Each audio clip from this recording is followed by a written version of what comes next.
Hi there, it's Debbie Anderson. I'm here today from Inner Liberation Healing, and I am here to talk to you about what narcissistic abuse teaches us. This may be hard to swallow, but bear with me.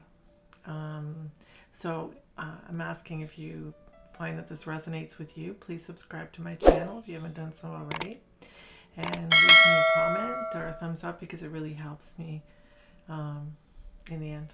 So, So it's said that the truth will set us free, and it will eventually, but it may hurt like hell getting there.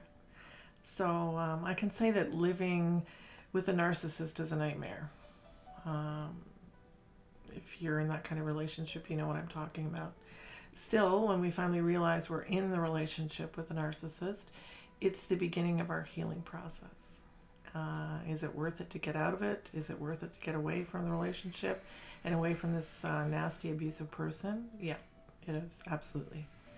First, I need to apologize because I hear someone's doing some renovations, so I'm sorry about that. So, I can say that absolutely getting away from the narcissist that was my partner was absolutely it did help me immensely. Being in a relationship with a narcissist brings out very uncomfortable and painful experiences.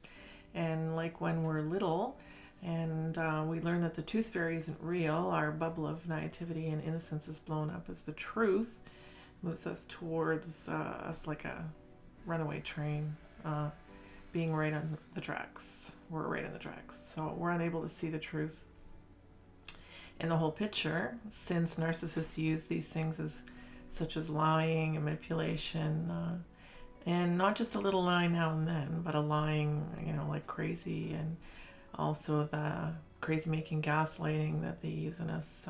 We're on the receiving end of all that. So unfortunately, if we remain stuck in our fantasies about the narcissists in our lives, we risk remaining stuck in the relationships, and that means in our pain. So what would help us get to our eventual freedom is to see the narcissist in our lives as a teacher of sorts. Of course, this is a highly nasty and screwed up teacher, but a teacher nonetheless who brings us experiences to go through. So this way, once our eyes open to the truth about narcissists, you can think about it as a sort of lesson, if you will, from your future self, who's waiting perhaps ahead of you at this time, and hoping that you're going to see things in a different light. So this time you're not only going to pass the class from hell, but you're going to pass with flying colors, and you're going to learn what you need to from the experience with the narcissist and apply what you've learned, so you never find yourself in a narcissistic abusive relationship again. Nothing ever goes away until it teaches us what we need to know. And this was from Perma children. So, what narcissists teach us. Number one, not everyone is at a high vibration. And my biggest mistake was that got to me a whole lot of trouble, and I remained with a malignant narcissist that was my partner, was that I believed that all people were inherently good. I thought all people had a conscience, that they felt remorse, and they wouldn't intentionally hurt someone else. Excuse me. Unfortunately, this ended up being the main reason why I stuck around in an abusive relationship for years. I believed that he was really a good person inside. I didn't believe that someone that I trusted, that I loved, that I was devoted myself to, caused me such pain. But if I look at the past logically, such as how the man I loved would repeat words and behaviors that he knew hurt me, usually with a smirk on his face, I just couldn't see the truth. I had to face the brutal truth that he knew exactly what he was doing, and my pain was his pleasure. It was actual evil that I was seeing, unfortunately. So what's to learn about that? It would be wonderful to imagine a world where everyone is good. And that was their intention. And this is something that I intend for humanity myself very frequently. However, some of humanity is not yet at a level of consciousness, at that level of consciousness. And my belief only open me up to more heartbreak. So even if the goodness in the world is given to the narcissist, all the goodness and love, it won't stop them from sucking the life out of you or anyone else. And this is how they get their narcissistic supply. So this doesn't mean that you can't set intentions, that the world is a good, a joyful, and a harmonious, peaceful, loving place at all. So number 2 is some people cannot change. Narcissists do not want to change. They think they're right about everything. They're the authority on everything. And everyone else is wrong. Everyone else is also the problem. And they're resistant to therapy or couples counseling, which I'm warning you don't do with narcissists, which I have done. If you want to go to any kind of counseling, get private counseling for yourself. Don't go with them. Counseling will never, ever, ever work with a narcissist. It's a nightmare. And narcissists know exactly what they're doing and that they're causing you pain. And that is why their behavior gets worse, especially over time. They hoover you in and they don't change because they've got you where they want you. And you're going to keep going back for more. So what's there to learn here? Believe that a narcissist, when they're showing you who they are, it's not that they can't change, it's that they don't want to. And if they do change, it's often not for the better. Number 3 is love won't save the day. The worse my former partner got, the harder I tried to understand and love him. Unfortunately, I bought the fairy tale society information that love would permanently save the day. And love is the answer to healing, but it doesn't work with a narcissist in a narcissistic abusive relationship. So trying to love a narcissist harder to make them treat you better is futile, and it only leads to heartbreak. That was a hard thing for me to understand. In an abusive relationship, love is not present because you can't have love coexist with abuse.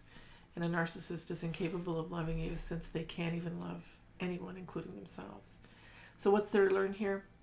Take all the love that you have inside you and get away from them as far as possible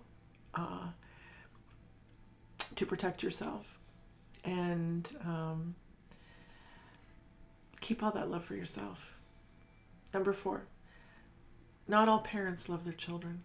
My ex-partner is a malignant narcissist who was and is deceitful, malicious, and cruel. I spent years of my life trying to make our relationship work and get him to love me, and none of this worked. He didn't love his sister, he didn't love his close friends, he didn't love me because he can't.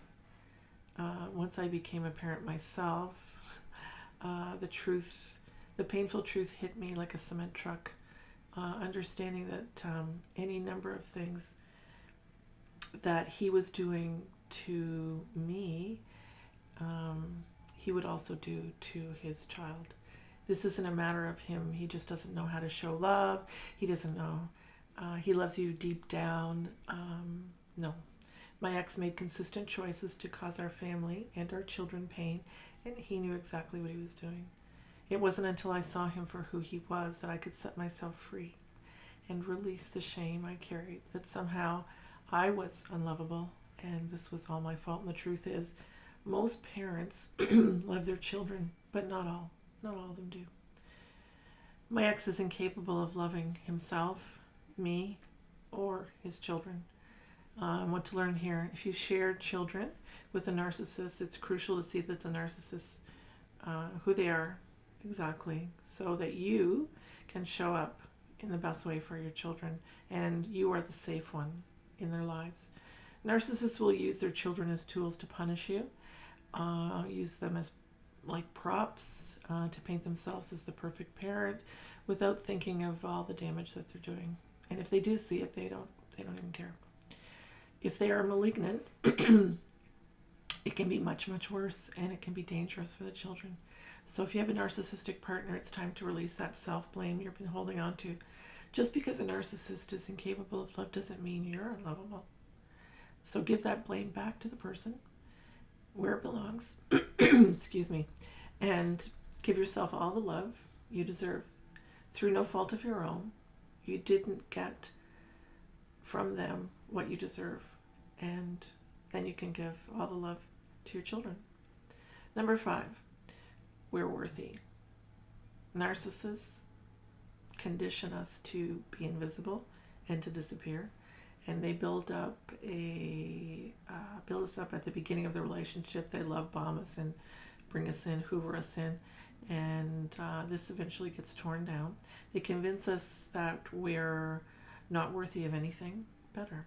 They separate us from our intuition, our connection to our higher self, and to the place themselves, and they place themselves rather as an expert on everything. So what's there to learn here? A narcissist chose you because of all the beautiful, wonderful qualities that you have, and they don't have them, such as your ability to love, the strengths that you have, your compassion, your resilience. Narcissists choose good people. Now it's up to us to see the truth for what it is. That's a hard one. The truth is, you deserve so much better than what the narcissist has to offer. This is what this is some of narcissistic abuse can teach us. Being with a narcissist is a very painful experience, but when you become aware of what's going on and you take the steps to leave and you heal, and you can heal permanently like I did, your life will be forever changed. I hope this helps you on your journey to healing from narcissistic abuse. And if you're ready to heal, and you have some questions, or you want to ask me something, please leave me a DM, email me, and I'd love to talk with you. I do help people heal permanently using energy healing, different modalities that are some very powerful modalities that I guarantee will help you to heal from what you've suffered. I also offer lots of information on my website. The links are below. And if you would like to subscribe to my channel, please do. And there is a free ebook that's available for you, which I wrote because there wasn't a whole lot of resources available to me. So until next time, please take care.